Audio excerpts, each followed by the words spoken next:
ચૈત્રી નવરાત્રિના દનૈયા તપી રહ્યા છે। નવદુર્ગા ભવાની અમારી કુળદેવી કાગોડવાળીમાં ખોડલના શરણે શીશ ઝુકાવી એના ખોળામાં માથું મૂકી અને રાજકોટના હૃદય જીતવા માટે આ ભૂમિને વંદન કરવા હું આવ્યો છું।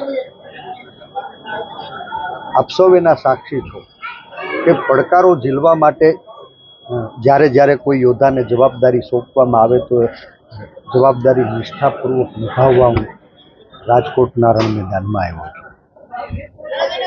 સંસદ સભ્ય બનવું મહત્વનું નથી રહ્યું, પણ પડોશી ધર્મ નિભાવીને આવતા 5 વર્ષ રાજકોટના હાથી બનવા માટે રણ મેદાનમાં આવ્યો છું। મને વિશ્વાસ છે રાજકોટના જનજનના હૃદયમાં જે આશા અને અપેક્ષાઓ છે એનો દીપ જલાવવામાં સફળ થઈશ। માં ભવાની, માં જગદંબા, માં ખોડલ બધાના હૃદયમાં વસી અનીતિ, અધર્મ અને અસત્યની સામે નીતિ, ધર્મ અને સત્યના આ યુદ્ધમાં અમારી સાથે રહેશે। સત્તામાં બેઠેલા લોકો એના અહંકારને ઓગાળશે। મંદી, મોંઘવારી, બેરોજગારી, અત્યાચાર, ભ્રષ્ટાચાર સહિતના વિવિધ સવાલોથી ઘેરાયેલી ગાંધી અને સરદારની ભૂમિ એને નવી આશાઓના દરવાજા ખોલવા આજ સૌરાષ્ટ્રના હૃદય સમાન આ રાજકોટના પાદરમાં હું આવ્યો છું।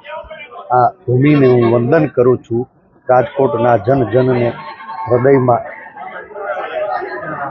વસેલા રામ એને સલામ કરું છું અને આજથી આ ભારતીય જનતા પાર્ટીનું શીર્ષ નેતૃત્વ બીતેલા 15 દિવસ પછી પણ દેશની દીકરીઓના દામન ઉપર ભાજપના આગેવાનોએ લગાડેલા ઈરાદાપૂર્વક દાગ ભૂસવામાં નિષ્ફળ નીવડ્યું છે।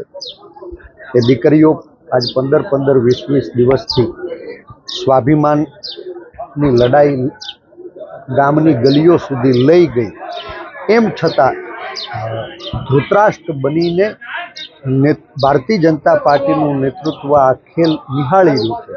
ત્યારે મને લાગે છે કે દર વખતની જેમ આ વખત પણ ભારતીય જનતા પાર્ટી ક્યાંય વર્ગ વિગ્રહનો બીજ